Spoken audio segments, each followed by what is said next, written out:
Hello বন্ধুরা, আপনারা সবাই কেমন আছেন? আশা করি সবাই ভালো রয়েছেন।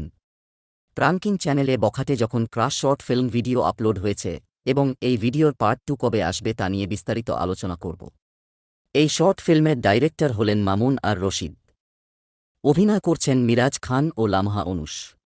এই ভিডিওতে তো বন্ধুরা আপনারা কি ইতিমধ্যেই বখাটে যখন ক্রাশ নাটকটি দেখেছেন? যদি দেখে থাকেন তাহলে আপনাদের কেমন লেগেছে অবশ্যই কমেন্ট করে জানাতে ভুলবেন না এবং সব রকম আপডেট পেতে আমাদের এই চ্যানেলটি সাবস্ক্রাইব করে পাশের বেল আইকনে ক্লিক করবেন, যেখানে কিন্তু বখাটে যখন ক্রাশ শর্ট ফিল্মের পার্ট 2 ভিডিও আসতে চলেছে আগামী 23 ফেব্রুয়ারি শুক্রবার, যেখানে কিন্তু আর মাত্র 4 দিন আছে এবং তারপরেই কিন্তু এই নাটকটির পার্ট 2 ভিডিও আপলোড হয়ে যাবে। আপনারা কি চান এই নাটকটির পার্ট 2 ভিডিও আসুক নাকি আসুক না?